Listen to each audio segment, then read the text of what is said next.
I secretly restarted my parents' police badge number without telling anyone. My sister and girlfriend, who had sworn they'd love me forever, were completely unaware. They were still waiting for my 100th apology to that poor student. They'd planned to use the opportunity to confess that all their favoritism toward him was only to repay the life debt he incurred a month after I took office. Both of them were happily cooking dinner, waiting for me to come home, to tell me that, finally, they didn't have to favor anyone anymore, and we could live happily together. But what awaited them was the news of my death under the relentless sun, among the tombstones in the Veterans Cemetery, standing tall, solemn, and silent. I placed the bouquet down, looking at the black and white photo of my parents. Tears welled up. Detective Chief Thompson of the city's Criminal Investigations Unit, his face devoid of its usual cheerfulness, looked at his comrade with a serious, stern voice. "Are you sure you want to reactivate the police badge?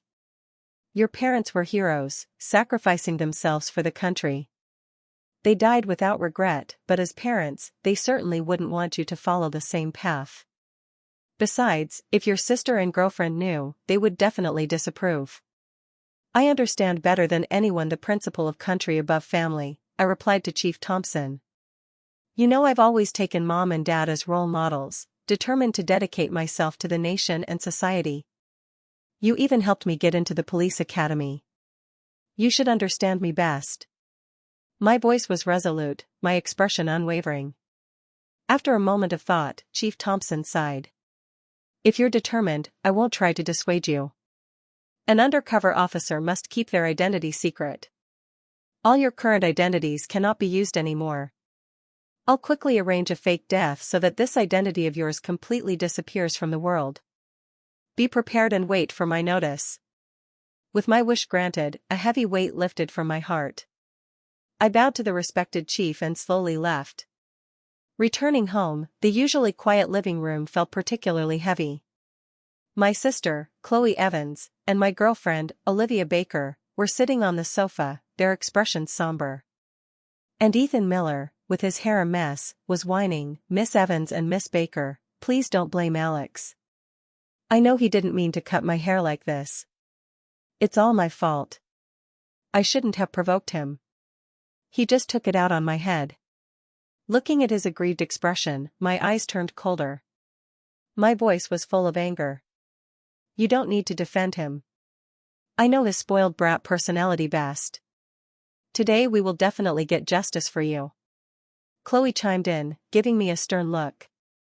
"Alex, what have you done now? Apologize to Ethan immediately." Seeing the fleeting smugness on Ethan's face, I remained silent. I hadn't seen Ethan in days. How could he have suddenly cut his hair? It was another frame-up by Ethan, no doubt. I didn't bother explaining because I knew that no matter how clumsy the lie, my sister and girlfriend would believe Ethan. As expected, seeing my silence, Chloe became even more angry. "You're really going too far." "Olivia, hold him down," Chloe ordered. I looked at them in disbelief. Before I could say anything, Olivia had already instructed her assistant to restrain me, while Chloe grabbed the scissors and without hesitation snipped off a chunk of my hair. Watching my hair fall to the ground, I felt a pang of pain in my heart.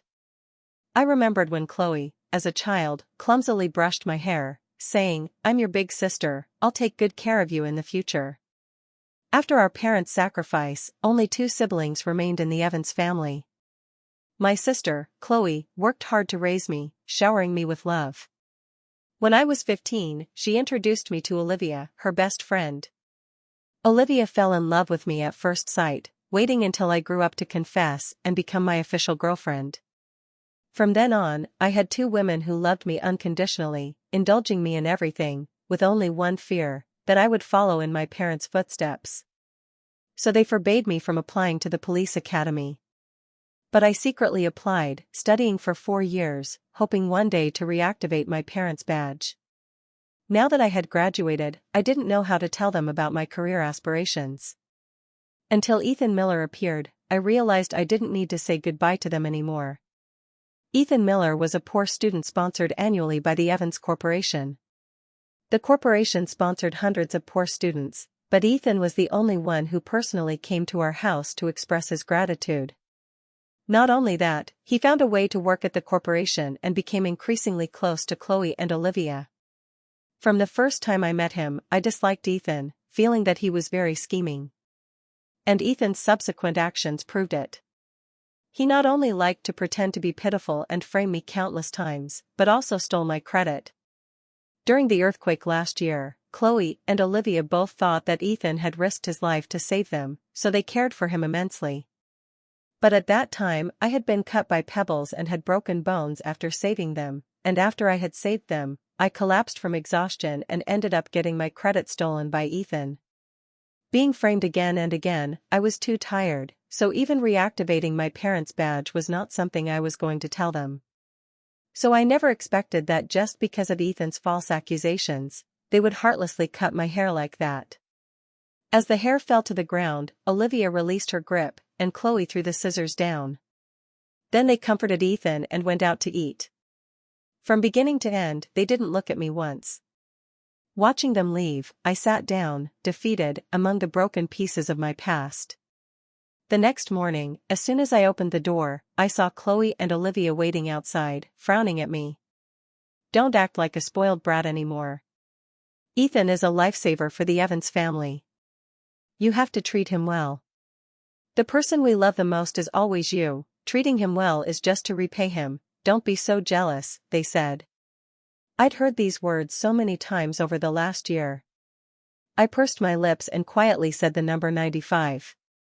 The two women looked at each other and asked in unison, "What's 95? I quietly looked at them and said in an even, flat voice, "Chloe Evans, Olivia Baker, this is the 95th time you've hurt me because of Ethan Miller. If you wait until the 100th time, the person you say you love the most will really lose his life." Olivia and Chloe both turned pale. "Alex, don't say such unlucky things," Olivia exclaimed. I gave a soft laugh, my voice extremely sincere. "I'm not joking."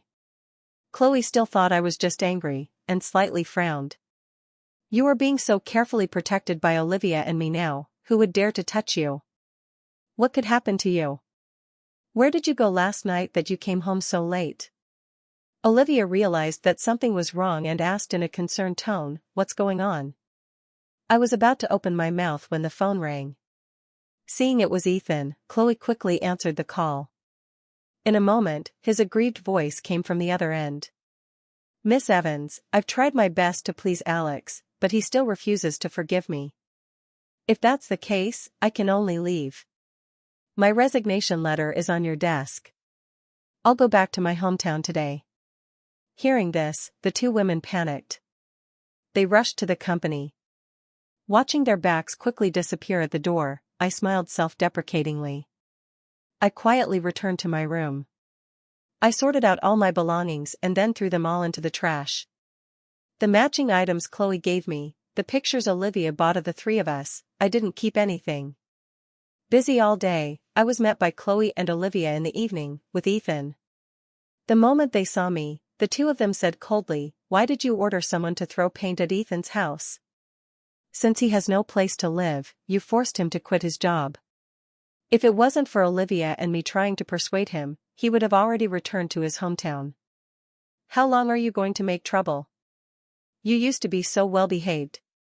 Why have you changed so much after Ethan appeared?" Chloe continued. "Is it me who changed, or you guys?" Looking at their angry expressions, the depths of my eyes showed deep fatigue. I didn't want to explain uselessly anymore. My silence, in the eyes of the two women, was considered confirmation. Chloe said angrily, "Ethan's house is no longer habitable. He has to stay at our house for a while. Since this was caused by you, I'm going to punish you to give your room to Ethan." I glanced at him, not wanting to argue. I directly placed the keys on the table, without hesitation. "All right, anyway, I'm about to leave."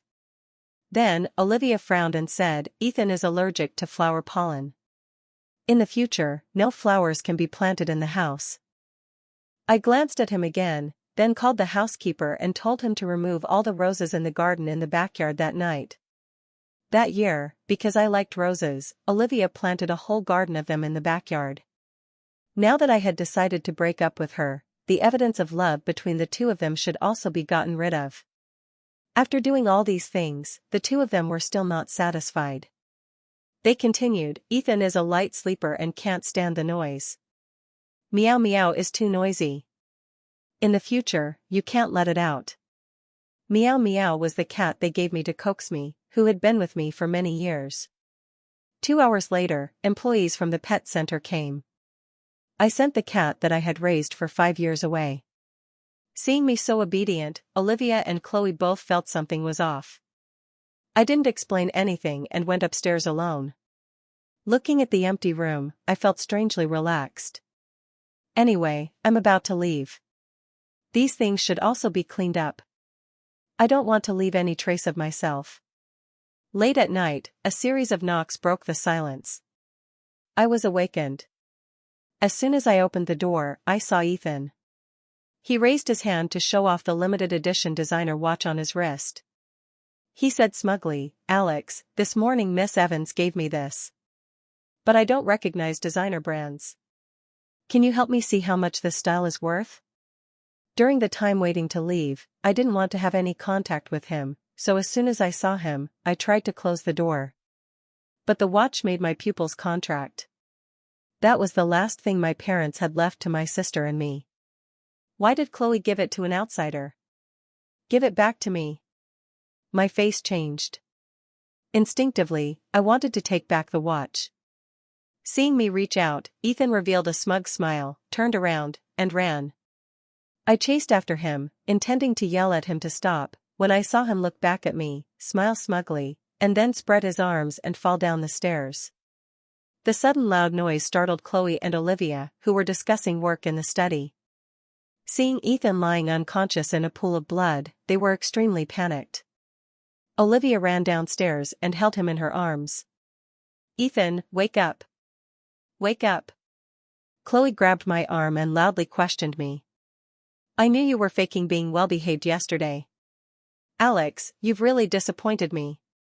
Ethan's injuries were very serious, and there could be no delay. The two women quickly drove him to the hospital. Before leaving, they forced me to apologize to Ethan immediately. Not long after Ethan was pushed into the operating room, the doctor hurriedly ran out. "The patient is losing too much blood. Is there anyone who is LH negative?" Almost immediately, Chloe and Olivia grabbed my hands. "He is. Why should I donate blood to him? The fall down the stairs was his own act." I shrugged their hands off. "I won't donate blood. Why should I donate blood to him?" The two were so angry that Chloe took off the watch and raised it high, threatening me. "Alex, if you don't go, I'll smash this watch as an apology to Ethan. If you don't go, if anything happens to Ethan, we'll break off the engagement." The two of them angrily turned on me because of a man who staged a ridiculous show. I felt like I was struck by lightning. My chest was suffocating. I was in so much pain. I looked at Chloe and choked up. "So, Mom and Dad's belongings were really given to him by you?" After finishing speaking, I looked at Olivia, my eyes red. "So, in your heart, our many years of relationship is not worth an Ethan Miller?" The two women were stunned by my words. Before they could speak, I snatched the watch from Chloe's hand and said, word by word, "Remember this. This is the 96th time." Finally, I agreed to donate blood 600 cubic centimeters. Rested for a long time before leaving the ward. My hands and feet were so weak that someone had to help me. Chloe and Olivia still refused to let me go. They were determined to wait for Ethan to wake up before they could rest assured. It wasn't until the next morning that I left the hospital. I leaned on the handrail and slowly went down the stairs. Just as I reached the intersection, I received a message from Ethan. "Do you know how it feels to be framed without being able to explain? Alex, you can't win against me in this life. They are all not on your side. You must be very miserable, right? It's okay, I prepared a surprise for you. Remember to check it out." "Surprise?" Recalling the traps and tricks that he had played before, my heart felt heavy. I touched the needle mark on my hand. Just as I was about to call for a taxi, a car came speeding towards me and crashed straight into me. I couldn't dodge in time. My whole body flew out like a kite with a broken string. The pain from all over my body made me feel like I was being torn apart, and my mind became blurred. In a daze, I felt someone put me into the operating room. It was noisy around me. The so-called Mr. Ethan was clearly awake yesterday. He is fine now. But he keeps saying that this place is uncomfortable and that place hurts, forcing Miss Evans and Miss Baker to charter the hospital and bring all the surgeons that could operate to him. But now this Mr. Alex suddenly had a car accident and there were no surgeons available. What should we do? Go ask if we can transfer a doctor for the surgery. 10 minutes later, someone ran back. His voice was full of helplessness. They don't agree. They have to transfer them to another hospital and they said the cost will be paid entirely by them. Transferring them to another hospital? He is so badly injured, how can he endure it until the transfer? That's right. Mr. Ethan's life is life, does it mean other people's lives aren't? The sounds of the arguments were loud in my ears, but I couldn't hear anything. My eyes were blurred. Suddenly, I seemed to see the past. At that time, I only had a slight fever. Chloe was so worried that she invited many doctors to see me. Olivia stayed by my side and anything I had to take, she would share, just to make me happy. But that was a thing of a very long time ago. Now, I was on the verge of life and death, with no one by my side. Even a doctor was not present. My eyelids were as heavy as lead. The will to resist was gradually dissipating. Before I completely lost consciousness, I only had a vague sentence left, the 97th time. When I woke up, I saw two faces filled with regret. Chloe rubbed the bridge of her nose, and her voice was full of pain. Alex, I'm sorry, I didn't know you had an accident. Olivia brought a glass of warm water and wanted to feed it to me. Her eyes were tearful. We were fine when we left the house, how could we have been hit by a car? Recalling the message I received before the accident, I opened my eyes and asked in a hoarse voice, Ethan Miller. I mean, it's all Ethan's doing. My sister and girlfriend's expressions froze instantly, turning dark. Alex, why are you still framing Ethan? He's a boy from the mountains. How could he scheme something like this? That's right. Ethan is still in the hospital. How could he have time to hurt you? Seeing their certainty, I didn't want to waste my breath. I closed my eyes, my voice full of fatigue. I'm tired. Please leave. They wanted to explain further, but seeing my pale face, they eventually gave up. They left the hospital room one after the other. A few minutes later, the phone on my bedside table rang. Everything has been arranged. We'll be leaving in about a week. I followed the organization's orders, ready to leave at any time. Before I could finish speaking, the door was pushed open. Chloe and Olivia entered, their faces bewildered. Where are you going? I calmly hung up the phone. I was just asking about the discharge procedures. What are you two doing back here? Olivia dropped her car keys on the floor. Just as she was about to ask further, a nurse rushed in, calling, Miss Evans, Miss Baker, Mr. Miller just vomited. Watching them rush out, I gave a faint smile. In the following days, the two women rarely appeared. When they did, they only sat for a while before finding an excuse to leave. I knew they were still taking care of Ethan, because I received photos and videos from him every day. Chloe personally went to the kitchen to make chicken soup for him to drink. Olivia blew on each bite before feeding it to him. The limited edition sneakers they bought to coax him were piled up, taking up almost half the hospital room. I silently watched, without replying. I didn't say goodbye to anyone and was discharged from the hospital alone. Just as I was entering the passcode at the door, a van suddenly stopped behind me. 4 or 5 masked men jumped out and knocked me unconscious. I don't know how much time passed. When I opened my eyes, I saw Ethan Miller. He swiped his finger across the screen for a moment, then looked at me with a smug expression. "You're awake? Good. I just texted Miss Evans and Miss Baker, telling them that you and my colleagues were kidnapped. Guess who they care about the most?" Hearing this, I stared at Ethan, wanting to ask him why he was repeating these tired old tricks. But my mouth was stuffed, unable to make any sounds other than ugh, ugh. My body, still recovering, was even more unable to struggle free from the ropes. A few minutes later, the kidnappers in the back seat tied up Ethan, just like me. The car door opened. I saw the river flowing nearby and several sports cars speeding towards us from afar. Waiting for Chloe and Olivia to get out of the cars, Ethan immediately switched to a pitiful expression.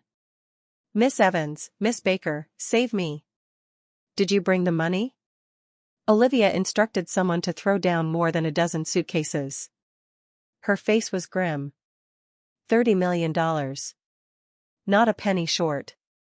"Release them." The kidnappers looked at each other and gave a cold laugh.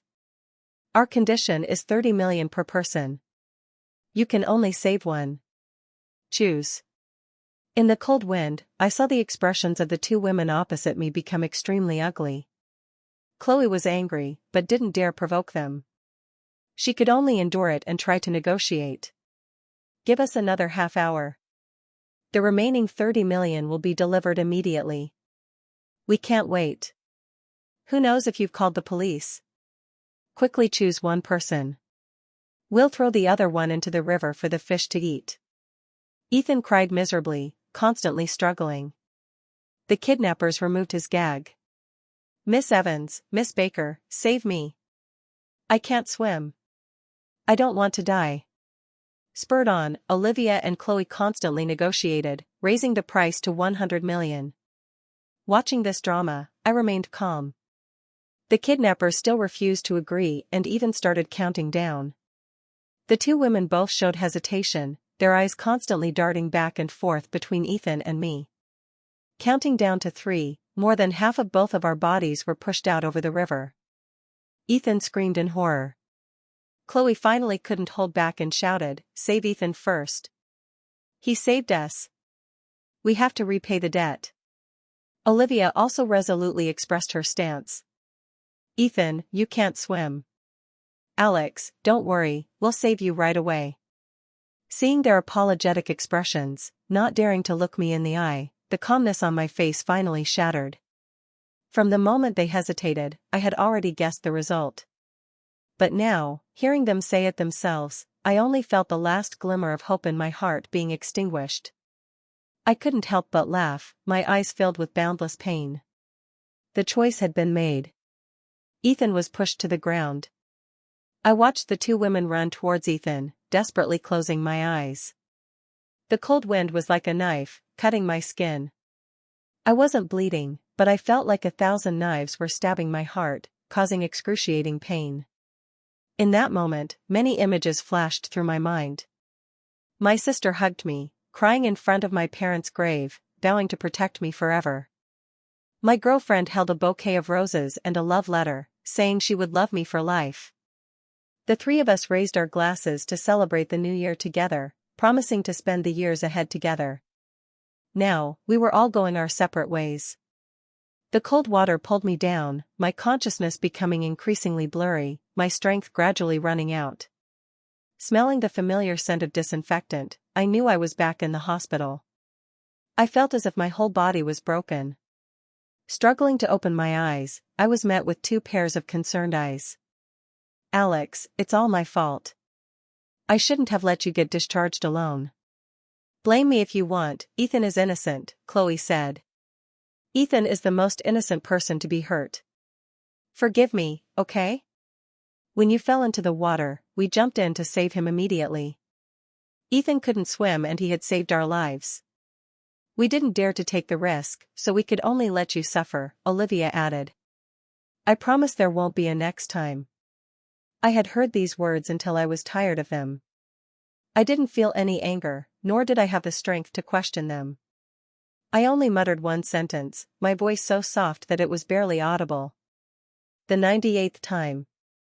Resting for a day, I finally returned home safely. Just as I opened the door, seeing the living room decorated with balloons, I remembered that today was my birthday. Olivia had personally made a birthday cake.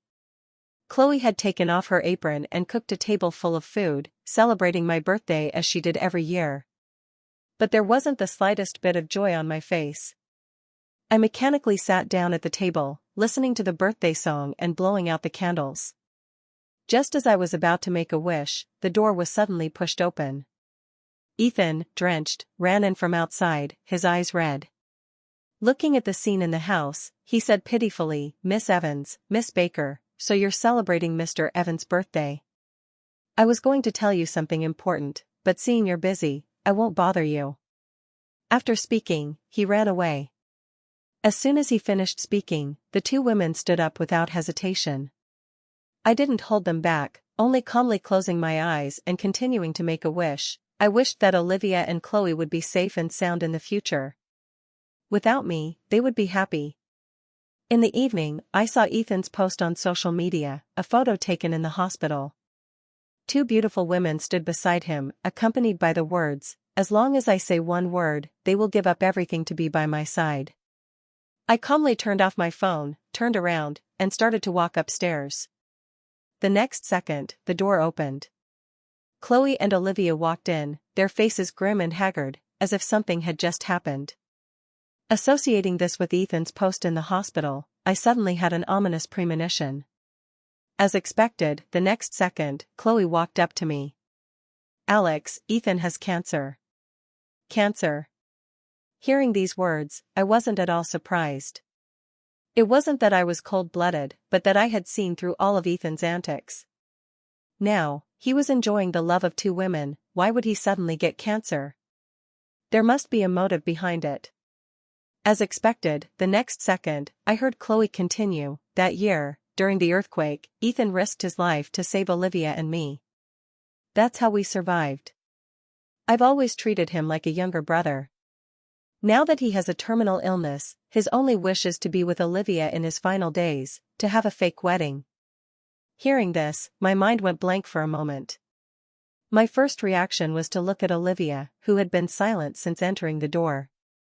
"I agree," Olivia said in a hoarse voice. "Saving a life is better than building 7 pagodas. Do what you want." I said indifferently, "I understand." Seeing me agree so quickly, Chloe and Olivia were both surprised and happy. They didn't think too much, only praising me a few times before hurriedly leaving. Watching their backs, I smiled faintly. A wedding that was also fake? But whether it was real or fake didn't matter anymore. I was about to leave, so everything was unrelated to me. After a night of hasty preparation, the wedding was held in the hotel hall. Although it was said to be fake, both the scale and the guests were top-notch. I sat alone in the corner, facing the scrutinizing eyes from all directions, still keeping a calm expression. When the wedding music rang out, I watched Chloe take Ethan's arm and slowly walk up the stage, handing him over to Olivia. Amid the blessings and thunderous applause, the rituals were carried out smoothly. I sat alone in the corner, hidden by a large flower frame. I don't know how long passed. I was awakened by a loud laugh. That's right. I just need to fake a cancer diagnosis, bribe a few doctors, and they'll believe it immediately. The voice gradually became clearer. I opened my eyes, just in time to meet the gaze of Ethan, who was walking over. Ethan hurriedly hung up the phone, a hint of panic flashing across his face, but he quickly pretended that nothing had happened. "Oh, Alex, why are you here? Did you hear anything just now?" I looked at him with a cold expression. I didn't hear anything. But what if I did hear something? They wouldn't believe me even if I said it. After speaking, I ignored Ethan's reaction and stood up to leave. Ethan was naturally panicked. All day long, he was worried that I would go snitching. My calm reaction made him even more uneasy. He thought about it all night, and finally felt that he couldn't sit still and wait for death. The next day, taking advantage of the fact that no one was home, he poured several bottles of beer in the hallway, and then set it on fire. Smoke billowed up everywhere. When the fire was at its fiercest, Ethan cried as he called Olivia. Olivia, where are you? My bedroom is on fire, I can't get out. Come save me. I was also awakened by the smoke. I called 911, then went to the bathroom to wet a towel and cover my nose, running downstairs. Just as I reached the bottom of the stairs, I met Chloe and Olivia, who were rushing in. The two were panicked. Not seeing me in the smoke, they madly ran upstairs. The fire raged, with beams even falling down, but they still didn't retreat, together running into the master bedroom. A few minutes later, I saw them sheltering Ethan as they ran out. My hands unconsciously clenched tight. My bedroom was right next to the stairs, but from beginning to end, the two of them didn't even glance at it, seeming to have forgotten that I was still in the house. The firefighters quickly arrived at the scene to put out the fire, and also gave the cause of the fire. Hearing the words deliberate arson, Ethan, who was crying in Olivia's arms, raised his red eyes to look at me with a look of despair. Mr. Evans, I know you're not happy that I'm marrying Miss Baker, but I just want to fulfill my wish. You can cancel the wedding if you want, but why would you lock me in the room, wanting to burn me to death? In an instant, all eyes of shock and confusion turned towards me. I stood frozen, raising my head to explain, but was slapped hard across the face by Chloe. I always thought you were just childish, I never expected you to be so reckless now, doing things against your conscience. Have you forgotten the police uniform your parents wore? They taught us to be upright people. Are you ashamed of them? The slap rang out, my face burning. The words that I hadn't had time to say all choked in my throat. This was the first time in 23 years that Chloe had hit me, and it was for an outsider, not without saying a single thing. Just like that, the attack came. I looked straight at the person in front of me, emotions welling up in my heart, my lips trembling uncontrollably. Olivia supported Ethan up, looking at me with eyes full of disappointment. This wedding was arranged by me from beginning to end. Ethan was always worried about your feelings, advising me many times that if you don't want it, then forget it. I also only agreed after I heard it from you. Why are you one way in front of us and another way behind our backs? Even if you're angry and want revenge, you should aim at me, not at a terminally ill person. Facing the enraged Chloe and Olivia, I only felt short of breath, gasping for air to regain my senses. First, the firefighters only found that there was deliberate arson, but they didn't say that I did it. You two only listened to him and concluded that I did it. Secondly, I know my parents were police officers, Mr. Evans. I live an upright life, not ashamed of anyone, and even less would I do something against my conscience. Thirdly, I simply don't care if the wedding is real or fake, and what about the terminal illness? Seeing me explain word by word clearly, Chloe and Olivia, who were being blinded by their anger, gradually calmed down. Hearing the words terminal illness, Ethan was afraid that they would know the truth, so he pretended to faint. This unexpected turn of events threw the two into confusion, with no mind to listen to my explanation anymore. Before leaving, Chloe called the housekeeper, her voice colder than ice. Confine the young master to the South Villa. As long as he doesn't apologize to Ethan, without my order, no one is allowed to release him. Watching their backs leaving, I only said one sentence, the 99.5th time. Confined to the villa for 5 days, I didn't step out of my room for half a step. Other than the 3 meals being delivered to the door on time, no one came to visit me. Time passed quickly, coming to the day that I had scheduled with Chief Thompson. In the morning, as I was thinking of a way to escape, I suddenly heard a commotion downstairs. It was Chloe and Olivia bringing Ethan back. Not long after, the door that had been locked for several days was opened. The two walked in with cold expressions. Seeing the undispersed redness on my cheek, their tone finally softened. Ethan has already forgiven you, and he has also agreed not to pursue the matter. Don't do such a thing again in the future. Olivia and I can tolerate your stubbornness, but we cannot tolerate you doing things against your conscience.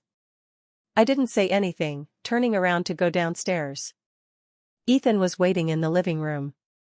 As soon as he saw me, he said pitifully, "Mr. Evans, what happened before was my fault. I apologize to you." Hearing this, Chloe and Olivia both frowned. It's him who should be apologizing to you. Ethan, you don't need to demean yourself like that. I ignored them, changing my shoes, intending to go out. Chloe suddenly had an ominous premonition and hurriedly stepped forward to stop me. What are you going out for? I turned my head to look at her, smiling sarcastically. Today is the anniversary of my parents' death. Have you forgotten? The wind on the mountain was very strong, causing my clothes to flutter. I placed the bouquet of chrysanthemums down, bowing my head before the tombstone several times. Seeing blood seeping from my forehead, Olivia and Chloe couldn't bear it anymore and hurriedly helped me up. All right, your parents know your heart now. There's no need to bow until you bleed. It's not good for you, Chloe said. I'm fine. My parents in heaven are happy now. Don't do anything to hurt yourself in the future. Be good, I said softly. Seeing this, Ethan also bowed his head and cried out, Mr. Evans. In an instant, the two women reacted unanimously. Let go of me. I retorted, watching them turn to shield him, their eyes filled with pity. Alex, bowing is what he should do. Ethan, you don't need to follow his lead.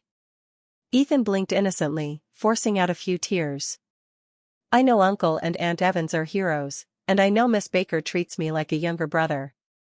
In my heart, I'm already part of the Evans family, so I should definitely bow too. Seeing how understanding he was, Chloe froze and looked at me with complicated emotions. Olivia also sighed, crouching down to brush the dust off his knees.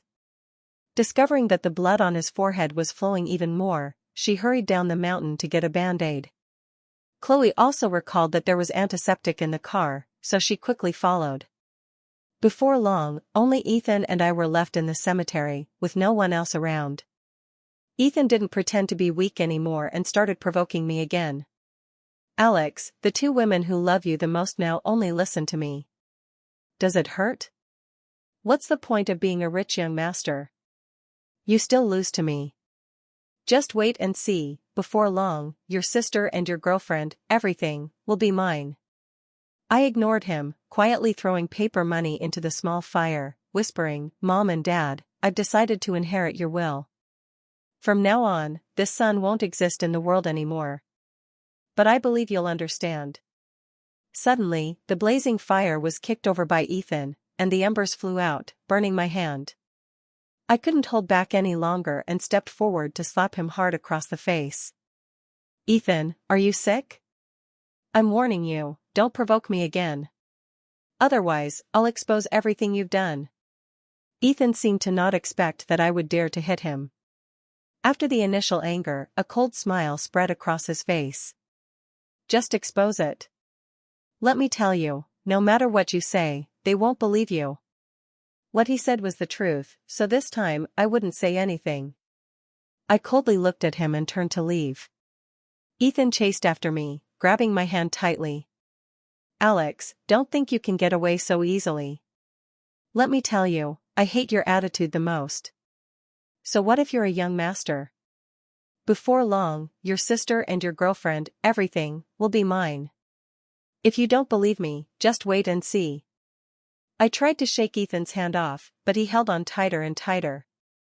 The two of us wrestled, losing our balance, and tumbled down the steep stairs together. I fell first, my head hitting the wall. Blood dripped down along my hairline. The intense pain made my eyes darken. I raised my hand to touch the wound, only to find it covered in blood.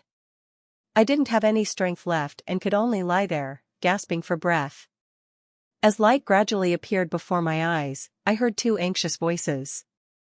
Ethan, why did you fall down the stairs? You're bleeding so much. Does it hurt a lot? Don't be afraid, I'll take you to the hospital right away.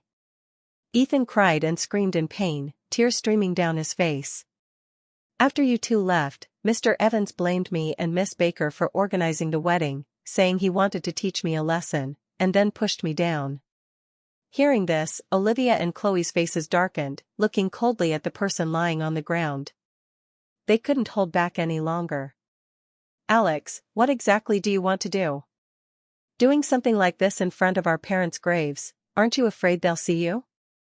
Alex, you've really disappointed me. I'm warning you for the last time, if you dare to harm Ethan again, Chloe E. Vans, will pretend that I don't have a younger brother like you. Watching them shield Ethan, the last glimmer of light in my eyes also went out. I looked at the soil, stained crimson with my blood, and with difficulty, uttered a few words, responding to you for the 100th time as you wished. The two women frowned, not understanding my meaning. But because they were worried about Ethan's injuries, they didn't ask further. The two of them helped Ethan leave, leaving behind only a heartless sentence echoing in the wind, "Stay here and think carefully. When you've realized your mistakes, we'll pick you up."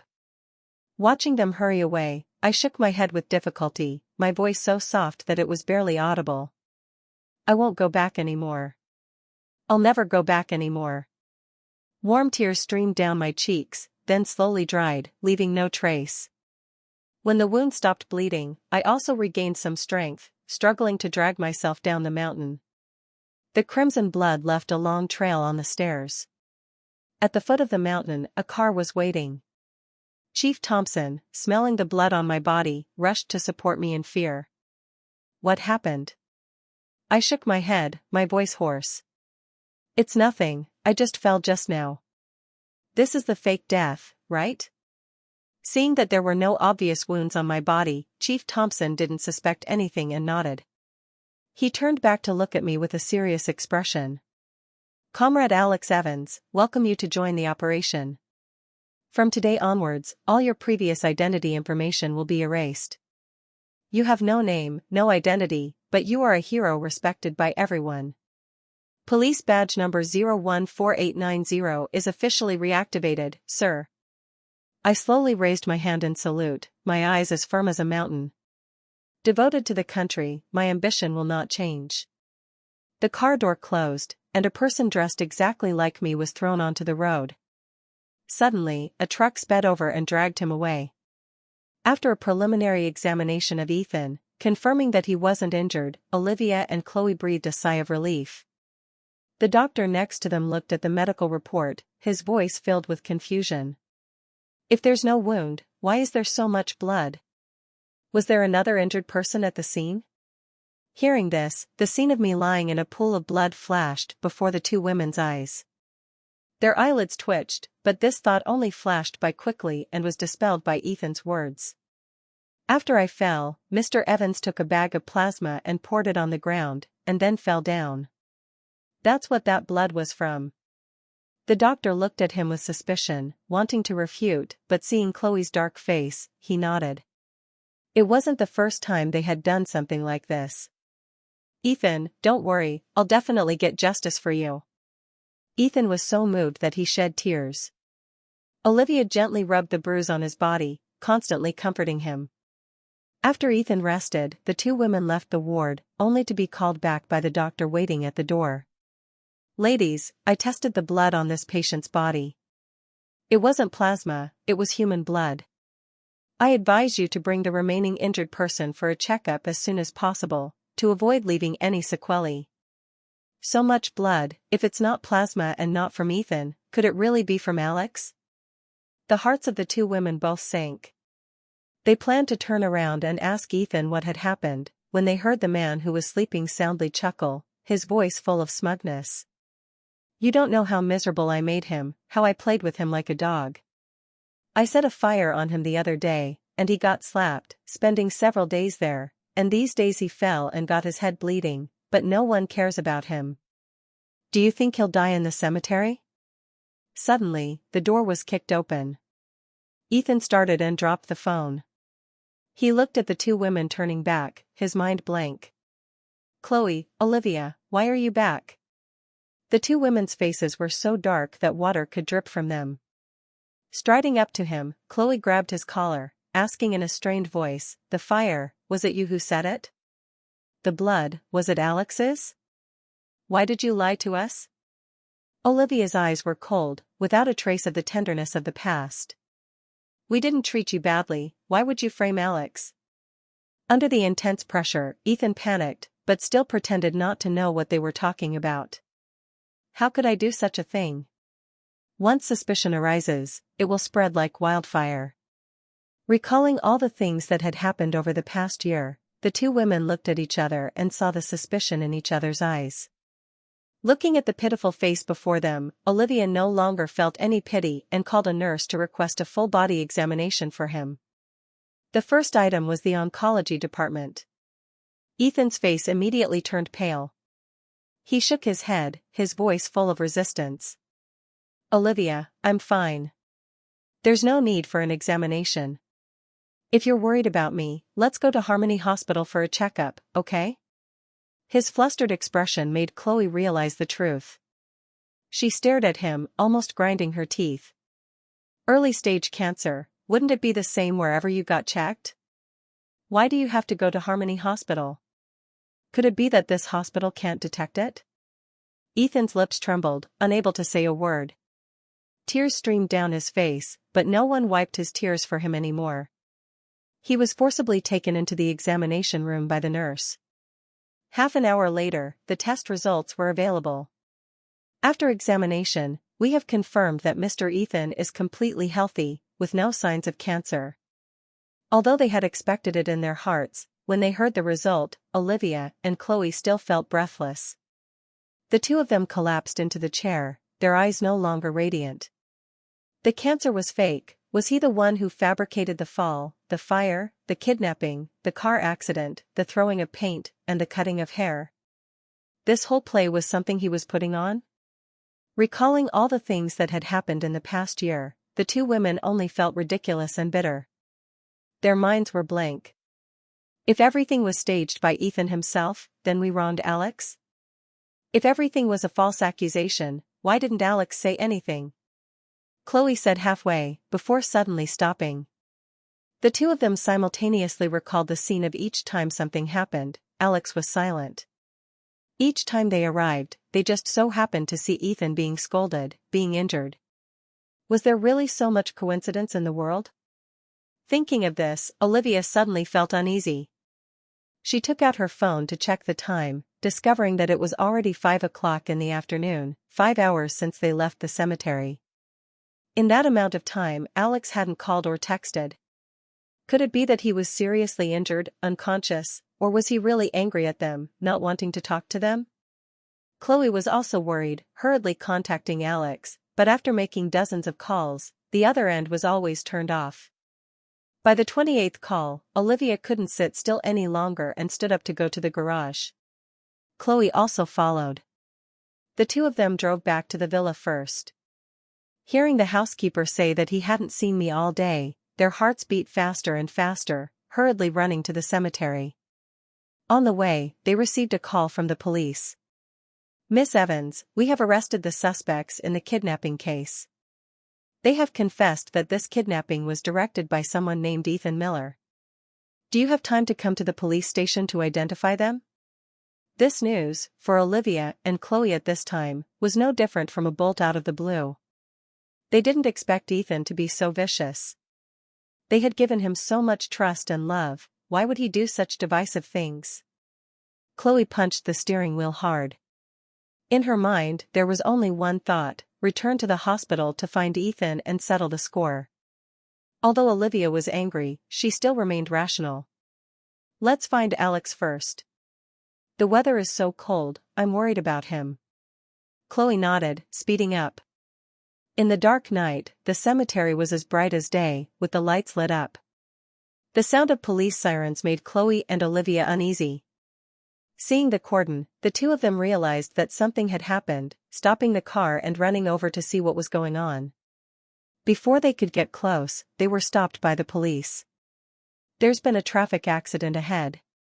The police are investigating. This section of the road is temporarily closed. Please turn back." Each word was like thunder rumbling in Olivia and Chloe's ears. The two women stood frozen on the spot, their faces filled with disbelief. Chloe swallowed with difficulty, asking, We're here to find someone, my younger brother. He came here to sweep the tombs today and hasn't returned yet." The police, noticing the abnormality, took out his phone, opened the photo album, and showed it to them. The photo showed the scene that had just been taken. "Your younger brother was wearing a black coat today, right?" Seeing the tattered black coat on the screen and the familiar white chrysanthemum corsage on the chest of the coat, Chloe's face darkened. Olivia hurriedly supported her. Her heart was beating like a drum. She clenched her hands tightly, holding on to the last glimmer of hope. Where did you find this coat? Where's Alex? The police sighed and shook his head. Your younger brother had a traffic accident this afternoon. He has passed away, please accept our condolences. Passed away? How could that be? This afternoon, when they left the cemetery, he was still healthy, still talking to them, and after only half a day, he passed away? Chloe and Olivia couldn't accept this fact. Like crazy people, they charged past the cordon, wanting to refute the truth. But when they passed through the crowd and opened the white cloth, seeing the pile of minced meat underneath, they finally collapsed completely. The proud heiresses of the past were now like children, wailing miserably. The heart-wrenching cries echoed in the still of the night, resonating throughout the mountains, lasting for a long time without end. Waking up, seeing the white walls, Olivia felt like she had just experienced a nightmare. She dreamed that Alex had passed away, but how could something happen to Alex? She shook her head, wanting to dispel this thought from her mind. But just as she turned her head, seeing Chloe sitting huddled in the corner with a dazed expression, she felt as if her throat was being choked, unable to breathe. An ominous premonition gradually took root in her heart. Her lips trembled, wanting to ask clearly, "This is just a dream, right?" The door of the ward was pushed open, and several police officers carrying a stack of documents walked in. "Miss Baker, Miss Evans, after medical examination, we have confirmed that the victim of the traffic accident was indeed Mr. Alex Evans." The two women simultaneously raised their heads, their eyes red, wailing and crying, "Impossible! We saw Alex yesterday, he was still healthy, how could something have happened? My parents were police officers. My younger brother studied at the police academy. He wasn't an ordinary person. It's impossible for him to die." Several young police officers, afraid that they would be shocked and faint again, hurriedly stepped forward to persuade them. The police officer in charge of the case pushed up his glasses, waiting for them to calm down before explaining the situation clearly. "We checked the surveillance cameras in the cemetery and discovered that Mr. Evans had fallen from a high place. He was bleeding. After you two arrived, you only took one person away. He was left alone in the cemetery for more than an hour before going down the mountain. But because of too much blood loss, when he reached the road, he fainted." Just hearing this, Chloe and Olivia could already imagine how tragic the scene was. The police showed them several photos taken from the surveillance camera. Seeing the bloodstains on the stairs and the figure lying unconscious on the road, Chloe burst into tears. Olivia clenched the photos tightly, her eyes having become hollow. In her mind, the last image when she supported Ethan away from the cemetery kept appearing. Turning back, at that time, Alex was lying in a pool of blood, not moving at all, silent. At that moment, she had once intended to turn back and take him away, but in the end, she still didn't turn back. So, that last encounter, that last look, had become a final farewell. After the police exerted all their strength to search, they only recovered 60% of the victim's body blood. Both Chloe and Olivia's hearts seemed to freeze. The bone-piercing pain spread from their hearts, causing them to feel pain to the extreme. All the days and nights, they were cried. Not being able to cry anymore, they only had strength to clench their bloodied hands, wanting to use their pain to shut out their feelings and be able to turn off that inner pain for a while. Seeing them like that, the medical examiner sighed and gave them a stack of documents. "The victim's appearance has been severely damaged. We suggest that you send it for cremation soon, so that the deceased can rest in peace." Chloe signed her name in the family column, her hand trembling. As the last stroke fell, she felt what it was to lose the soul. The breath that had sustained her until this day also dissipated. Olivia stared blankly at the white sheet, her voice cold and devoid of emotion. Olivia's eyes were hollow, the room shrouded in a deadly silence. After an unknown amount of time, the secretary entered, reporting softly, "Miss Baker, Miss Evans, the matters you instructed us to investigate have been clarified. We brought the photos of Mr. Miller and Mr. Evans to ask the earthquake relief organization. They said that the person who disregarded the danger to save people that year was Mr. Evans. At the time, everyone in the organization thought that there were no survivors in that area, but he still persisted in digging through the rubble, single-handedly digging for 2 days to save the 2 people. In the end, he passed out from exhaustion and had to recuperate for a long time. This news was like a knife stabbing into the hearts of Olivia and Chloe. The 2 trembled, their faces haggard and devoid of blood. It turned out that the person who saved their lives wasn't Ethan Miller, but me, the one who had always been favored against, the one they had hurt time and time again. In that moment, their hearts were as if being burned by fire, extremely painful. But the news that shocked them hadn't stopped yet. We also found out that the group of thugs who threw paint before confessed that it was all instructed by Ethan Miller. These belated truths were truly ridiculous and ironic amidst the tragic reality. They had thought they were repaying a debt of gratitude, but in reality, they were repaying kindness with enmity. How disappointed and painful would I, having been hurt time and time again by my sister and girlfriend, those closest and most trusted, have been? Chloe and Olivia didn't dare to think further. Regret and guilt, like a great wave, crashed down, completely submerging them. Before my body, for the first time, the 2 said their apologies. "I'm sorry, Alex, it was I who raised you. How could I have suspected you of doing those things? You must hate me so much. I shouldn't have left you at the cemetery, causing you to die miserably in the wilderness. Mom and Dad in heaven must be very heartbroken. That day I should have taken you with me. Clearly, you were the one who was in the most pain, so why did I leave? I said I would take care of you for life, but instead, I hurt you the deepest. I'm sorry. I'm sorry." The desperate cries echoed in the room, but there would be no one to respond anymore.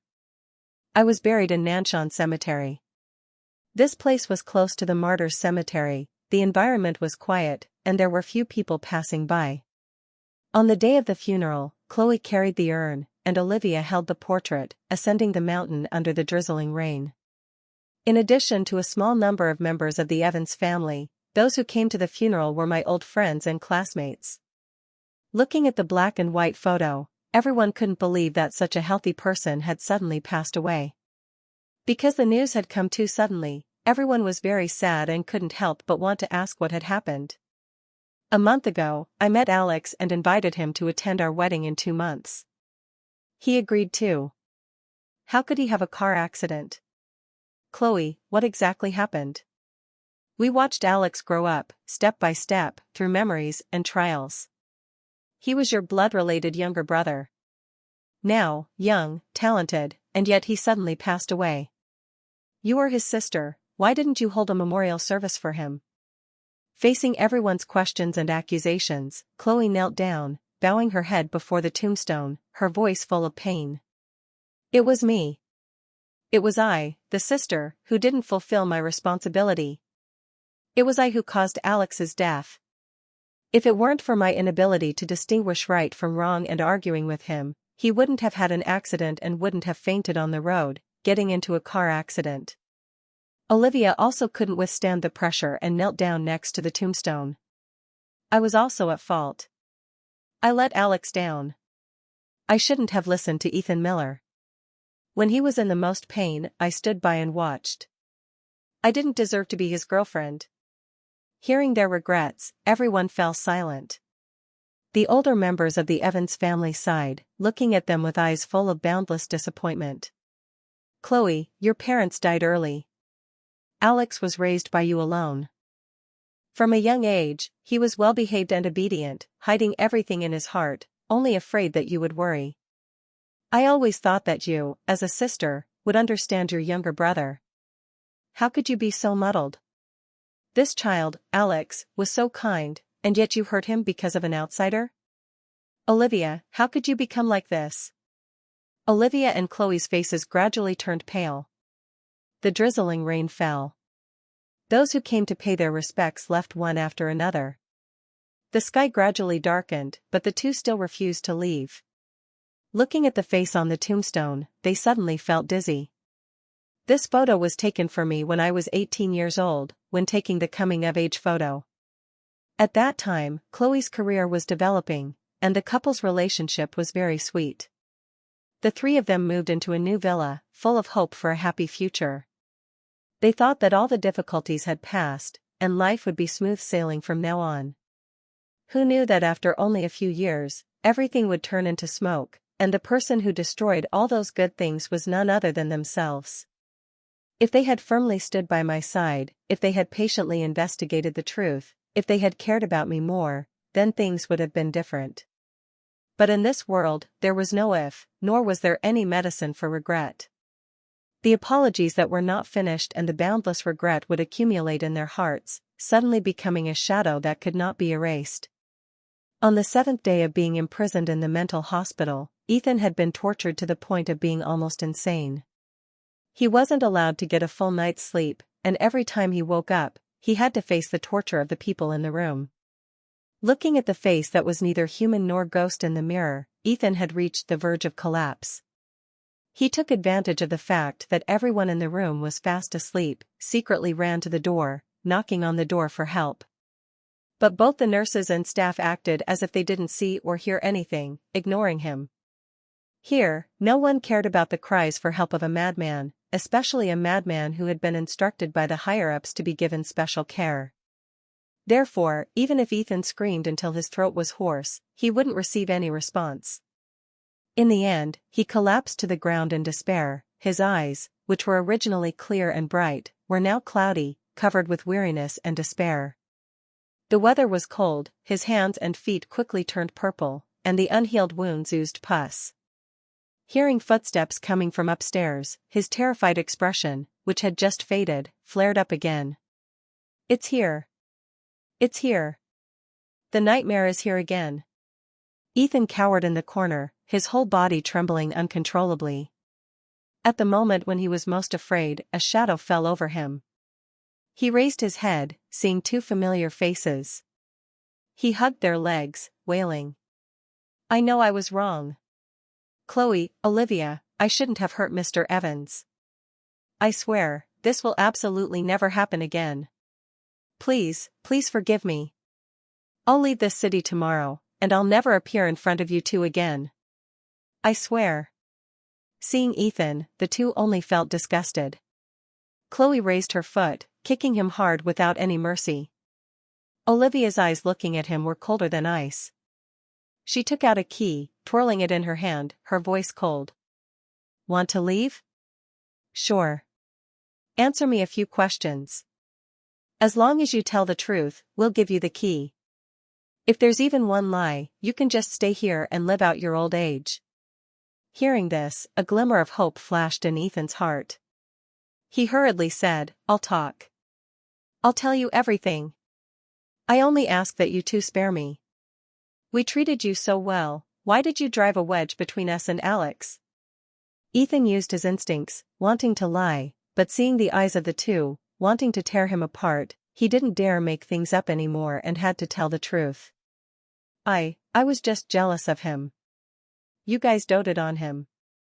I also wanted to be like him, becoming a carefree, rich young master." Olivia clenched her hands, choking with sobs. Closing her eyes, she asked, "You already had everything you wanted, why did you still hurt him time and time again?" "I just didn't have a sense of security. I wanted to prove that in the hearts of you two, I was more important than him. Every time I had to make a choice, seeing you two protect me, those were the happiest moments of my life. I then knew that I was also worthy of being loved." Each word was like a cold arrow, stabbing into the hearts of Chloe and Olivia.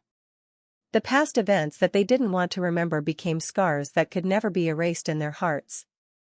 Complex emotions swirled in their hearts, making them unable to remain calm. Before leaving, they asked the last question, "During this time, have you ever regretted the things you've done?" Regret. Hearing this word, a hint of confusion flashed in Ethan's eyes. He didn't understand why they had already known the truth and were still asking such a meaningless question. What was the use of regretting? Ethan didn't feel any regret, but under the instinct to survive, he still tried to force out a few tears. "Of course. I really regretted it. I shouldn't have hurt Mr. Evans. Although he didn't treat me as well as you two. He lied this time. Chloe finally saw through Ethan's clumsy lie. She couldn't hold back anymore, raising her fist, pouring all her anger and pain into him, punching him repeatedly. Miserable screams echoed in the long, secluded hallway. Olivia coldly watched without saying a word. Waiting for Chloe to stop, she looked at the man who had been beaten beyond recognition and threw the key into the sewer outside the door. Since you haven't been honest, then you can just stay here and wait to die. Seeing the only path to survival blocked off, Ethan couldn't act anymore. He struggled to get up, his face covered in blood, roaring, "Why? Why do I have to stay here, being tortured, while you get to live a comfortable life? Why do I have to regret it? Clearly, you guys are too stupid. I played you like dogs. No matter how many times I do it, you don't realize it. Ha ha ha. If it wasn't for you indulging me, how could I have heart to hurt him? All the pain I had to endure, you are all just like me, are murderers." The cruel truth was exposed. Olivia and Chloe took a few steps back, gasping for breath.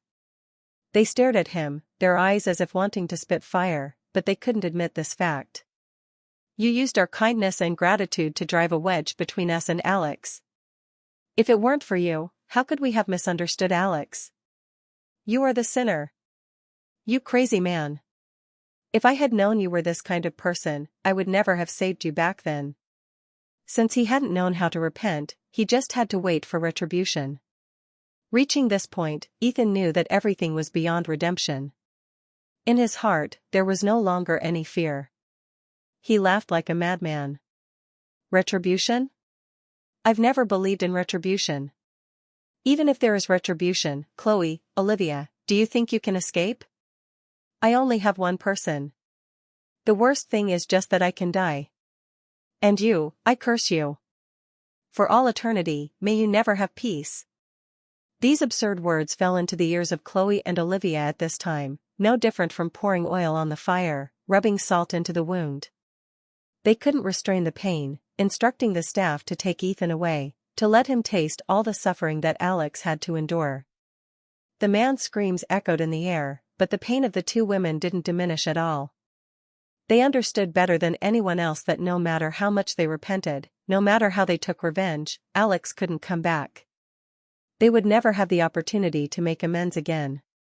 The night swallowed up the haggard figures of the two in the car. In the silence, there was only the sound of gasping for breath. Although they had left the mental hospital, the curse "for all eternity, may you never have peace" still echoed in their ears. Chloe closed her eyes, the hand in her sleeve trembling nonstop. Olivia covered her face, tears streaming down her fingers. The heart-wrenching pain was like a storm, crashing down. People said that time could heal all wounds, but that sentence had no effect on them. Day after day, the memory of me in their chain of painful torment became clearer and clearer. The burned villa was rebuilt. Both of them moved back. The layout of the items in the room was still the same. New roses were planted in the garden. The cat that was taken away was also brought back. Everything seemed unchanged, but everyone knew that everything was different.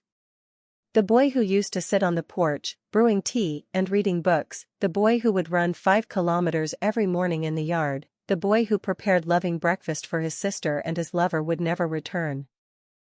Because they lost the most important person, the villa, once filled with laughter, gradually fell into silence.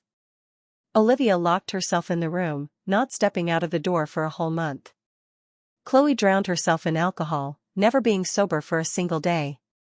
Occasionally, the two would meet at my grave, only remaining silent without speaking.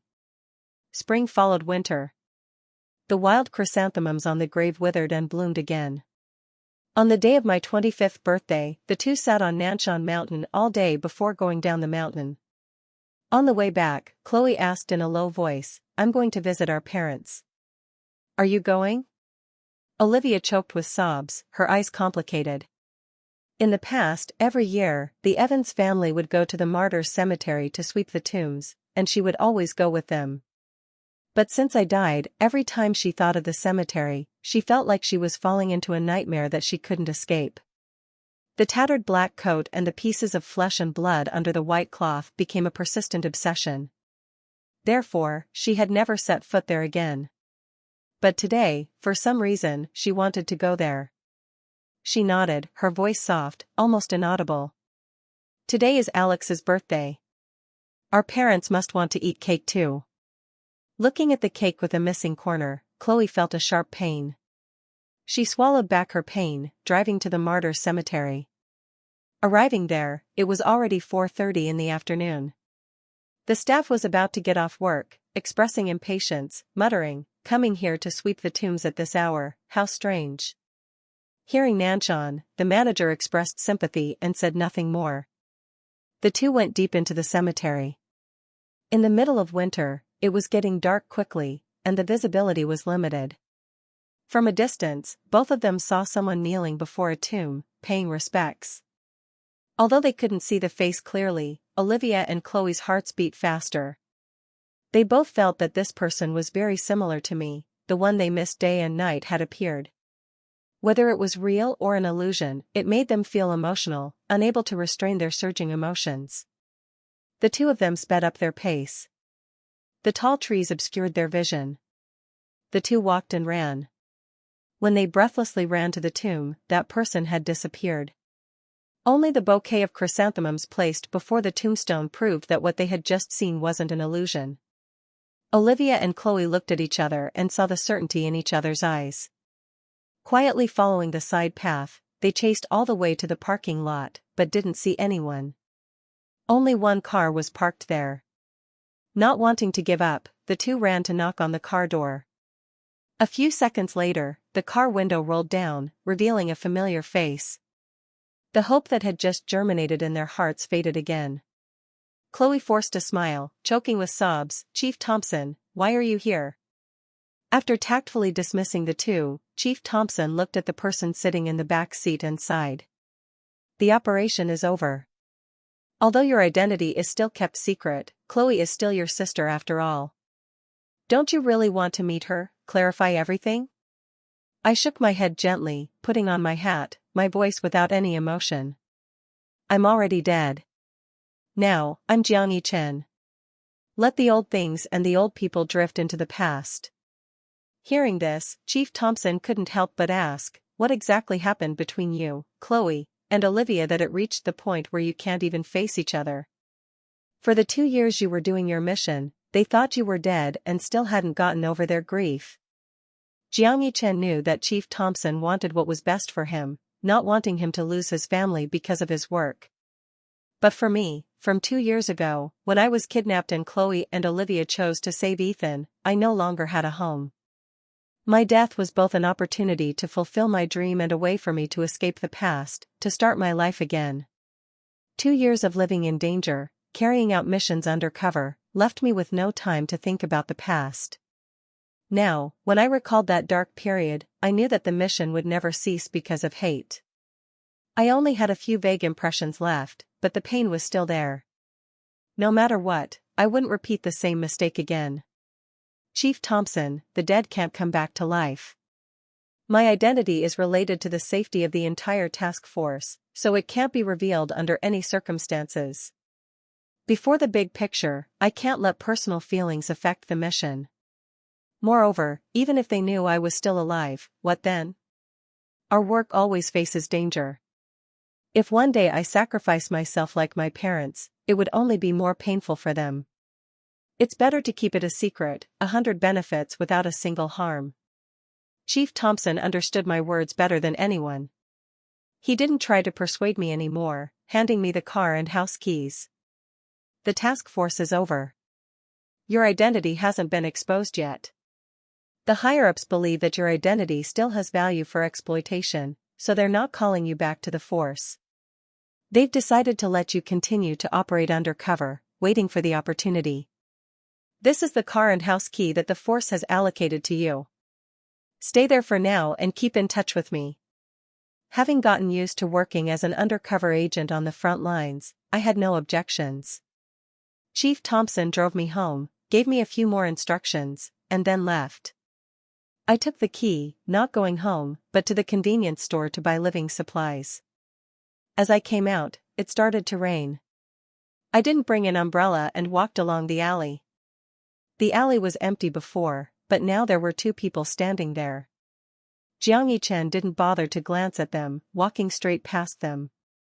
Just as they passed each other, Olivia, with a haggard expression, reached out to grab my shoulder.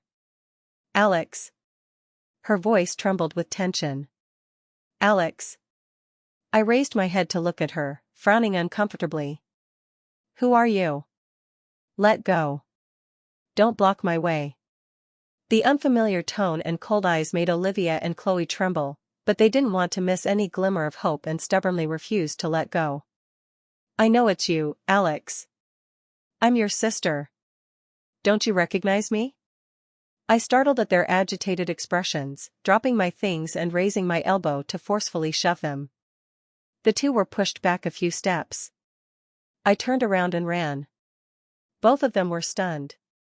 Instinctively chasing after me, looking at the face that was far from their memory, the hope that had just flickered in Olivia's heart was completely extinguished. Her eyes became hollow. Chloe also couldn't believe it. Her intuition told her that the person at the cemetery must be me, she couldn't have mistaken it. But the person she found, besides the similar physique, both the face and personality were far from her younger brother. While the two were still dazed, the store owner had called the police. 10 minutes later, the police arrived and took all four of them to the station. With the police present, I wasn't afraid, eloquently recounting the whole story from beginning to end. Today, as soon as I left the convenience store, I was blocked by these two thugs. They kept saying that I was their younger brother and wanted to take me away. I knew right away they weren't good people. Watching my exaggerated acting, Chloe and Olivia became even more disappointed. They didn't want to admit it, but they couldn't help but admit that this person named Jiang Yichen wasn't Alex Evans. Before, no matter how Ethan framed me, I wouldn't be so rude, uneducated, and shout so loudly. I didn't know what they were thinking. After speaking, I slammed my hand on the table. "That's how it is. Officer, there's my statement, there's the surveillance camera. You must uphold justice for me." The police recorded everything and turned to ask Chloe and Olivia, "How do you two explain?" "We were sweeping the tombs and saw him worshipping. We thought he was an acquaintance, so we chased after him to ask about it. It was just a misunderstanding." Hearing this, I became even more angry, glaring at them. "Misunderstanding? It's ridiculous. I don't know these two people at all. You two just kept calling me younger brother, younger brother.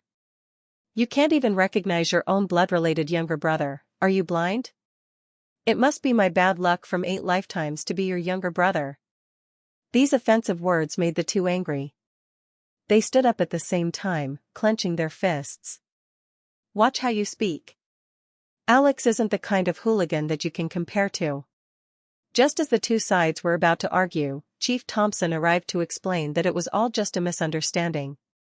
Seeing this, the police didn't bother to intervene and waved his hand for everyone to leave. Chief Thompson took the three of us out of the police station. I was still muttering, "Why did you let it go?" It was clear that those two women were harassing me. "You should have arrested them." Chief Thompson looked at me with a helpless expression. "Forgiving others is also forgiving yourself. We've already made it clear that it was a misunderstanding, so let it go. It's late, go home quickly." After speaking, he called a taxi and stuffed me inside. Watching the car disappear, Chief Thompson turned to Chloe and Olivia, smiling wryly. "Don't be angry with that kid." Seeing that the closest friend of his parents, someone who had always cared about him since he was young, was siding with someone who talked nonsense like that, Chloe felt a little uncomfortable. "Chief Thompson, who exactly is this person? Why did you take him to my parents' grave to sweep the tombs?"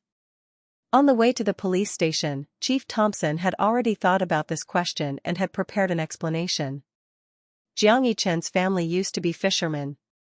Before they sacrificed themselves, your parents saved Yichen's father. He has always remembered their gratitude. So, every year he comes to sweep the tombs. 2 years ago, his father had a cerebral hemorrhage. Before he died, he was still talking about this matter. Lee-yeon promised to come to sweep the tombs every year.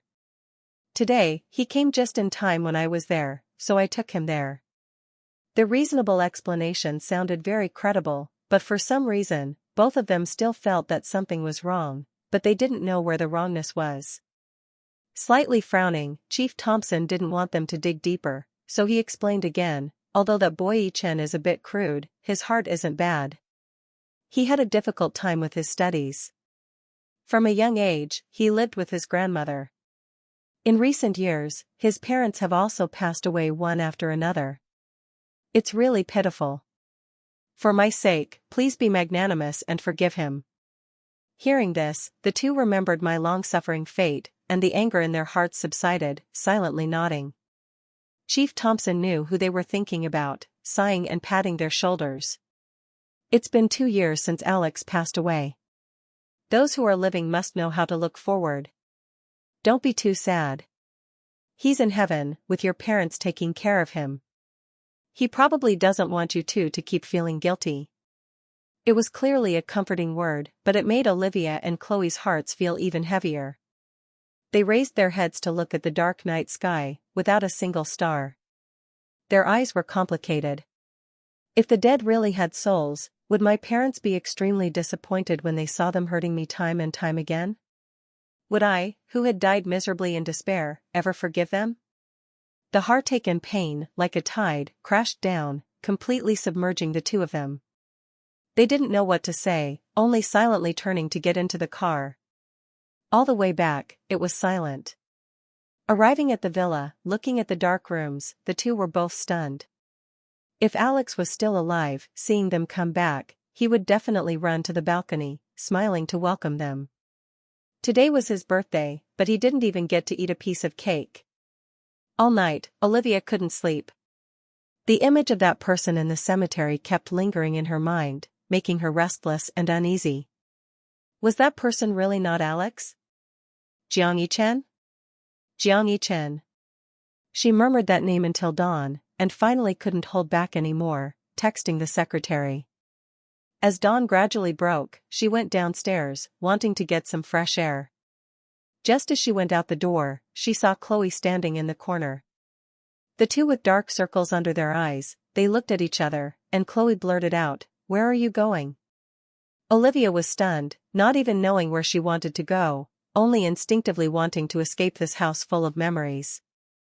"I don't know, just going to get some fresh air." After speaking, Olivia drove out, aimlessly wandering along the road. Her mind was a mess, not knowing what she was thinking. When she came to her senses, she realized that she had come to the alley from yesterday again. This was an old residential area with many small stores around. The breakfast stalls had opened early, with steam rising from the steamers. Through the hazy mist, Olivia saw me wearing a hat, leisurely walking downstairs, throwing the trash into the trash can, buying a cage of steamed buns, and then turning back. The entire process didn't take more than 10 minutes, but Olivia stood there in a daze. Waiting for me to disappear, as if possessed, she got out of the car and followed. Passing the trash can, she glanced at it and was about to leave. Just as she had taken 5 steps, her tired brain suddenly activated again. She turned back and saw a candle revealed from the trash bag. Her eyes immediately stopped. Yesterday, at the police station, when checking the identification, she had seen Jiang Yi-chen's ID card. 23 years old, home address was a small fishing village, birthday was June 19th. Chief Thompson said he was an orphan, so why would he buy a birthday cake? In that moment, Olivia felt as if she had grasped a clue. She hurriedly ran to follow me. Reaching the 4th floor, just as she was about to knock on the door, the little girl next door came out, smiling brightly to greet me. I also smiled in response. "Nana, thank you for the birthday cake yesterday. It was delicious." A single sentence shattered the speculation that had just sprouted in Olivia's heart. She smiled bitterly, turning to go downstairs. She didn't hear the little girl's cheerful reply, "Your cake was also delicious. We share a birthday, that's so coincidental." Let's celebrate together in the future. I bent down, patted the little girl's head, said a few more words, and then went home. As soon as the door closed, I shed my disguise, breathing a sigh of relief. The delicious steamed buns filled my empty stomach. I stretched, yawning on the sofa, remembering the lovable appearance of the old lady when she introduced me to the steamed buns. I couldn't help but smile. Yesterday, after leaving the police station, I stopped by a bakery to buy a birthday cake, only to meet Nana, the little girl next door, who was also celebrating her birthday. The playful little girl blinked her eyes, asking me if today was my birthday. After being confirmed, she insisted on celebrating together. I couldn't refuse the enthusiastic invitation of the neighboring family, so I had to agree. After just one night, the little girl had become very attached to me. Knowing that I had just moved in, she also introduced me to many delicious foods nearby. After a long time of being in contact with cunning criminals, returning to a normal life, meeting such kind neighbors, I was really happy. No matter what the future held, at least at this moment, I had obtained the peaceful life that I had always longed for. That was enough. I bought a lot of household supplies, cleaning the house spotlessly. Because of my special identity, I rarely went out. If I did go out, I would conceal myself carefully. But no matter how careful I was, I still discovered that I was being followed, and the people following me were, again, Chloe and Olivia. After the meeting at the cemetery, I didn't expect that they would find me. In order to avoid suspicion, I made a scene at the police station. Afterwards, Chief Thompson contacted me, saying that they definitely wouldn't suspect anything anymore.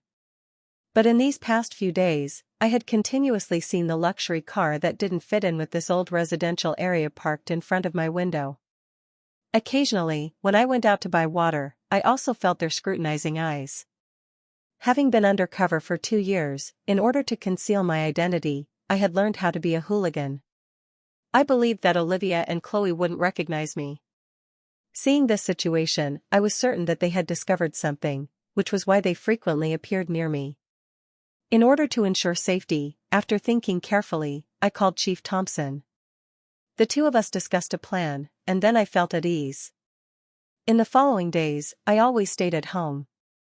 January 18th was the anniversary of the death of my adoptive father, Jeong Da-chwon. I woke up early to return to my hometown to sweep his tomb.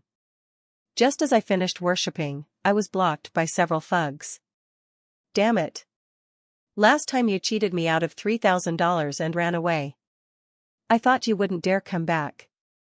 Jeong I-chen, you're really brave. The thugs surrounded me. I glanced at them, casually picking up a wooden stick from the ground, smiling. Cheated? Isn't it just that you lost to me? It's just $3,000.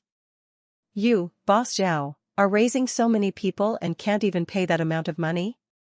Being humiliated in front of his subordinates, Zhao was angry and didn't want to talk nonsense with me anymore.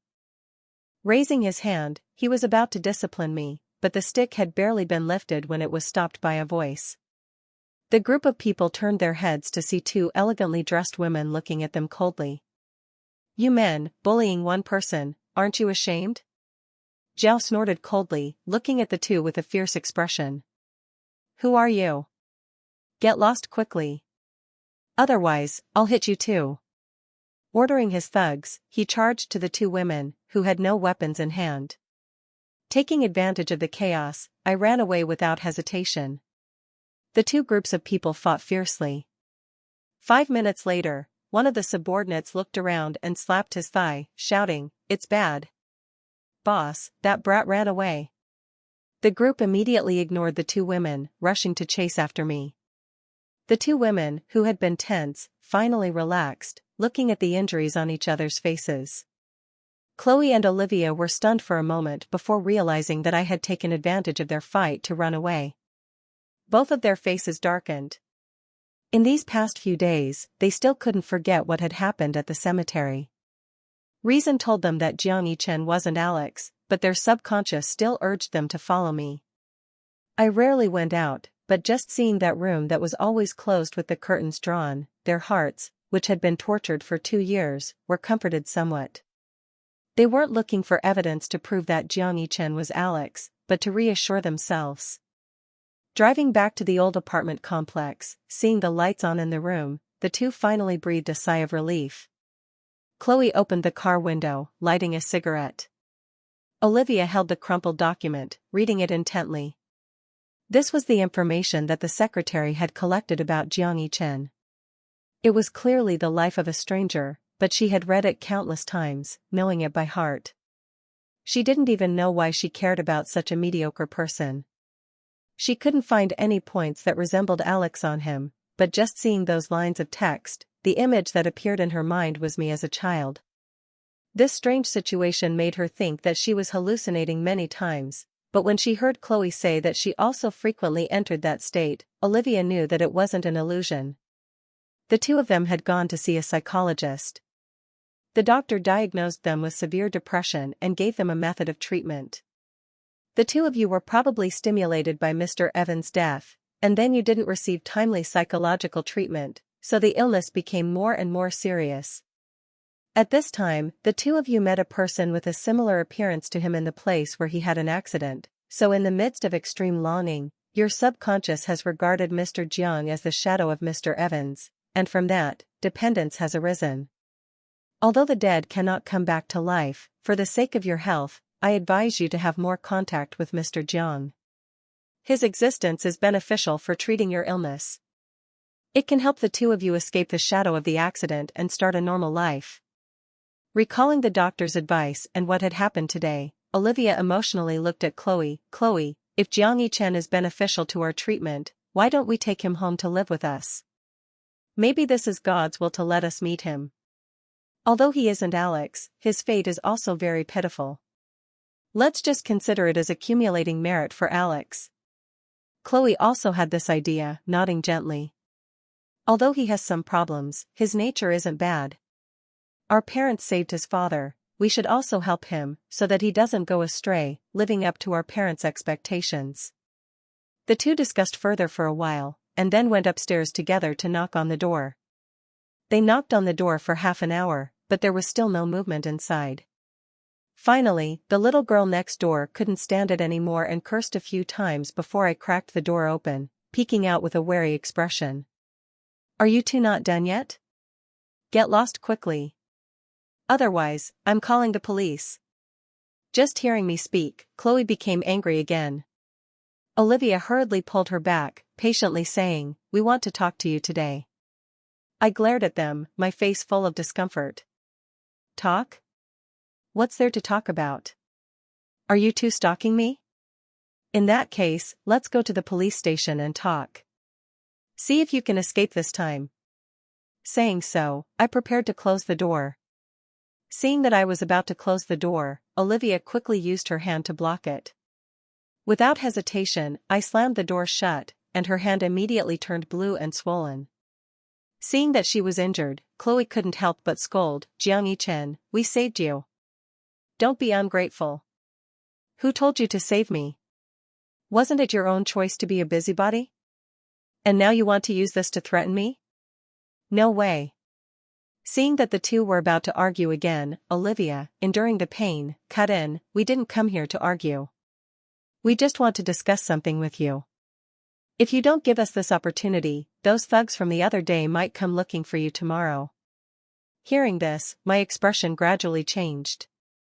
I stared at them, almost grinding my teeth. What is it? Say it quickly. Knowing that I had agreed, Olivia wiped the sweat from her brow and slowly released her hand, her voice a little weak. It's not convenient here. Let's go to a tea house. In the quiet tea house, hearing their request, I feigned ignorance. Hire me to treat your illnesses?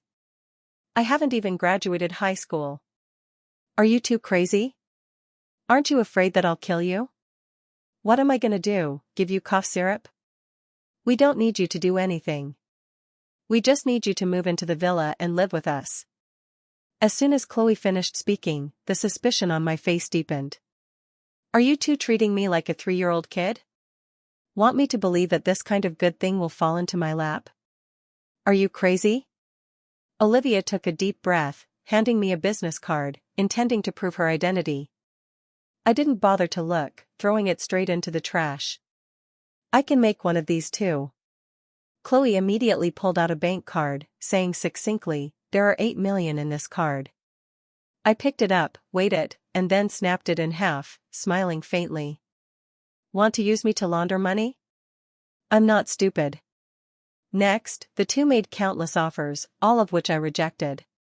Chloe lost all patience, frowning. What exactly do you want to believe us? I took a sip of tea, crossed my legs, and pointed to the tallest skyscraper in the city outside the window. By that building. I'll consider it. A few days later, when the two brought the ownership papers, I still didn't care, making a new request. I heard that the Yunin temple is very effective. I haven't been sleeping well lately. Go pray for a peace charm for me. Remember to be sincere. That afternoon, videos of Olivia and Chloe kneeling and crawling up the mountain to pray for blessings spread throughout the internet. Seeing the two with bloodied heads in the videos, my eyes flickered slightly. The memories buried deep in my mind came flooding back, the grievances of being framed, the despair of being abandoned time and time again, tears and blood constantly flowing. All of it appeared clearly before me. I hugged my numb heart, gasping for breath to soothe the discomfort in my body. I didn't understand why, after I had made such unreasonable requests, they still didn't give up, just because I slightly resembled her younger brother? Such a ridiculous reason. If they cared so much, why didn't they know how to cherish him when he was alive? He'd been dead for so long, and they still wanted to seek comfort from a stranger? It was ridiculous. Therefore, when they brought the peace charm that they had painstakingly prayed for, I still wasn't moved. It's a good thing, but it's stained with blood. It's not lucky. Forget it, I don't need it anymore. Take it back. I threw the charm at them, turning to leave. Chloe angrily grabbed my arm. Why do you keep testing our sincerity? What exactly do you want to be satisfied with? I stopped, turning to look at her from head to toe. I'm not satisfied with you two. Can't you see? It's rare for me to hate someone as much as I hate you two the moment I meet them.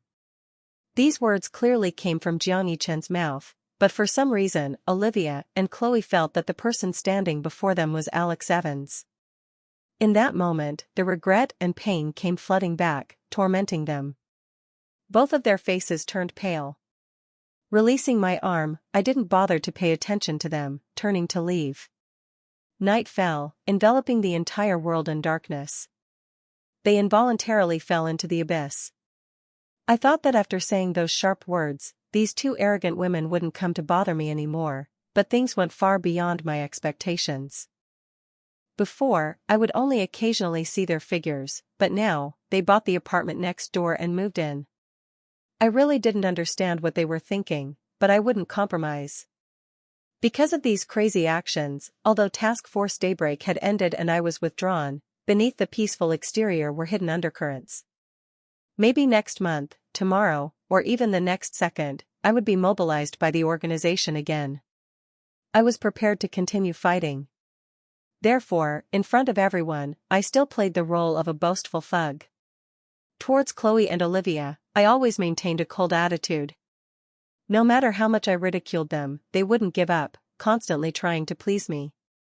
I acted as if I didn't see anything. The gifts they gave me were either thrown away or given to others. They said they wanted to find a job for me. I said I didn't want to work. They invited me on a trip. I closed the door and didn't bother to reply.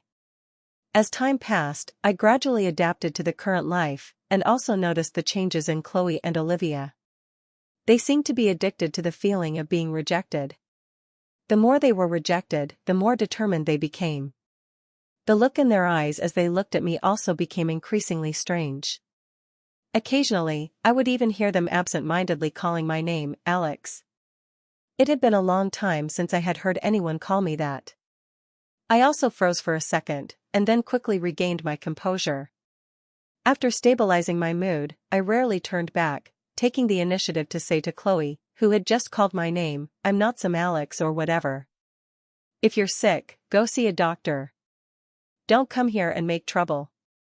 After speaking, I slammed the door and left the house. As I turned around, due to the excessive force, the necklace hidden in my collar fell out. Seeing the pendant, Chloe's expression immediately changed. If she didn't see it wrong, the stone on the pendant was exactly the same as the one on the watch that my parents had left behind, the thing that I had always treasured. After the accident, Chloe had searched everywhere, all along the highway and inside the house, but couldn't find that watch. Why would Jiang Yichen have one that was exactly the same? In that moment, the thought that she had rejected countless times, Jiang Yichen is Alex Evans, appeared in her mind again. This time, her intuition was stronger than ever before. She hurriedly chased after me, wanting to find evidence. But the night was too dark, and Chloe couldn't find my figure. The disappointment was overwhelmed by excitement. Clenching her fists, she turned back to the 4th floor, intending to report the good news to Olivia. Seeing me disappear, I got up from the crowded diner and got into the car parked on the side of the road. After the car door closed, I reported the recent situation to Chief Thompson, emphasizing that Olivia and Chloe might have become suspicious. After listening, he nodded, his eyes deep. "I know. I'll handle this matter. Don't worry." I breathed a sigh of relief. "The operation will begin tonight?" Chief Thompson handed me a file, saying in a low voice, "Operation Aurora begins at 10 o'clock tonight.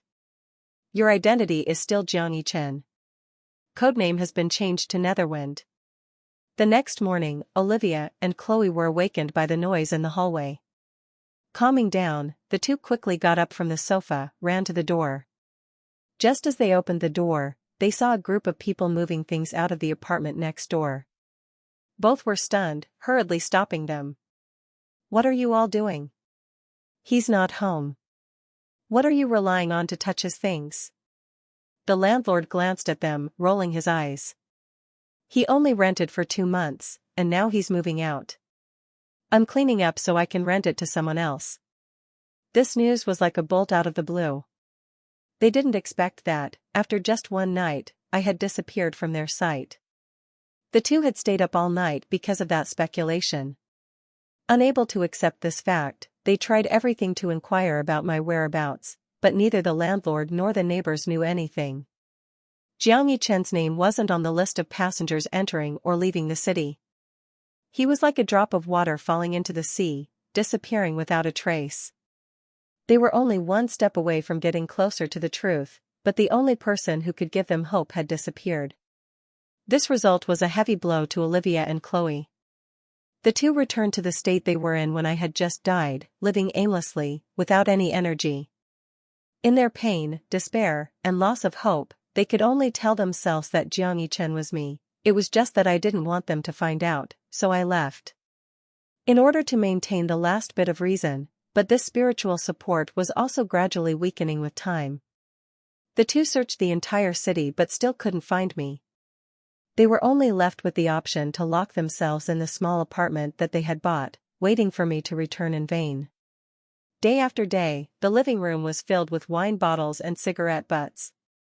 Waking up in a drunken stupor, looking at the empty room, Olivia had a splitting headache. The wine on the table was all gone, and her throat was parched. Going into the bathroom, just as she was about to turn on the faucet, a strand of hair in the corner of the wall suddenly attracted her attention. Picking it up to examine it, her dazed mind suddenly became clear. She woke up Chloe, who was still fast asleep. The two hurriedly went to the hospital, heading straight for the genetics department. The waiting time was long and arduous. Each second, each minute became torturous. In a moment of extreme excitement, Chloe even contacted the person who might know my whereabouts, Chief Thompson. Getting off work, Chief Thompson received the message. Arriving at the hospital, the test results had just come out. On it was stamped, "Confirmed, no blood relation." Seeing these words, the last thread in the hearts of Olivia and Chloe snapped. Tears welled up, their bodies trembling uncontrollably. The two seemed to go crazy, tearing the paper to shreds. Seeing the scraps fall down like snow, a trace of pity flashed across Chief Thompson's eyes. On the night I left, he had people clean that apartment. This strand of hair was intentionally left behind by me, just to cut off the last bit of doubt in their hearts. Although this result was too painful for them, for the mission, all sacrifices were worth it. The sadness quickly passed, and he returned to being a rational and calm chief. Walking up to them, he explained the truth. Chloe, Olivia,